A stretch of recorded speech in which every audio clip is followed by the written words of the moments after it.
Avant de rentrer sur l'aspect trop institutionnel d'un diplôme, pour nous, c'était important qu'ils puissent partir à la rencontre des autres et puis surtout se rencontrer eux-mêmes. Ça a toujours été, nous, un objectif, de pouvoir permettre à ces jeunes-là d'avoir un électrochoc positif, ne serait-ce que déjà par les lieux dans lesquels la prépa a lieu, que ce soit la cité scolaire Buffon, Sciences Po, ça peut être l'Académie du climat ou l'INSEP. Déjà, c'est provoquer un électrochoc, les sortir un peu du quotidien. Notre singularité, c'est d'offrir un moment fort d'écoute à ces jeunes, de permettre à ces jeunes, à un moment donné, de se poser les bonnes questions, d'être en confiance, de travailler certains ressorts qui leur permettent de se dire c'est aussi pour moi, c'est possible. Sur ces 4 semaines, on peut dire que c'est du H24. Ouais.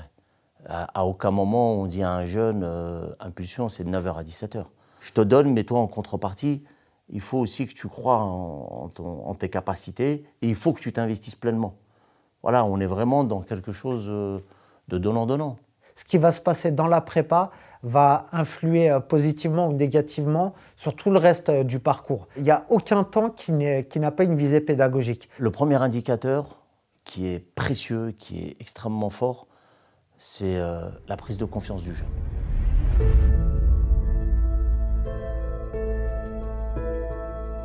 Dans le cadre de ce planning, il était vital, enfin j'ai envie de dire, il était précieux pour nous que les matinées soient dynamiques à travers des séances de sport.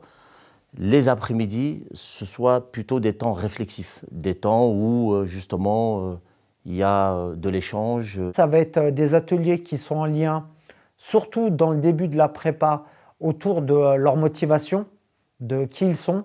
Qu'est-ce qui a pu freiner jusqu'ici la réalisation de leur projet professionnel? Et puis surtout, comment est-ce qu'eux commencent à accéder à l'autonomie pour pouvoir identifier et lever leurs propres freins? La prépa repose sur ces 3 pieds-là. Le corps en mouvement, se reconnecter avec ses émotions, les identifier, et puis travailler sa propre réflexion, donc son intellect. Et tout ça fait qu'à la fin, au bout d'un certain nombre de semaines, ces jeunes, ils sont complètement reboostés, ils sont complètement dynamisés et ils ont juste qu'une seule envie, c'est de croquer la vie.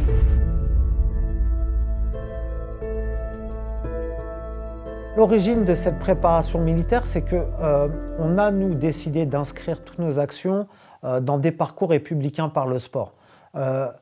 C'est permettre à ces jeunes-là de découvrir plein d'univers sociaux totalement différents, faire bouger leur représentation, leur ligne mentale. Nous, il y a quelque chose aussi qui nous est précieux, c'est le fait que le jeune se sente citoyen à part entière. Le fait d'aller dans une immersion avec l'armée, c'est quelque chose de magique parce qu'il y a le drapeau, il y a l'uniforme, il y a un code, il y a des règles, il y a une rigueur. Il y a beaucoup de choses qui font que le jeune, en fait, il a été challengé et ils aiment ça parce que c'est des sportifs. Et derrière, il sent qu'il a sa place en tant que citoyen à part entière. Ça s'est imposé au sein d'Impulsion 75 de pouvoir aussi faire le lien avec l'armée parce qu'ils partagent des valeurs communes, on partage des valeurs communes et qu'en plus de ça, la pratique sportive est au cœur de l'armée.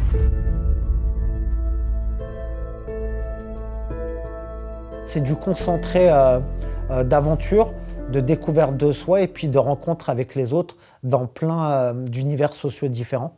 Cette prépa impulsion, c'est notre signature. Le tout, c'est que la dynamique soit lancée, que le jeune soit en mouvement. Et une fois que la dynamique est là, automatiquement, le jeune, il voit les choses s'éclaircir devant lui. Et à partir de là, il y a une impulsion, voilà, j'ai envie de dire, il y a une impulsion qui se crée, et après, ça roule tout seul. Donc pour nous, sans cette prépa, c'est pas possible. Ça peut pas fonctionner sans cette prépa.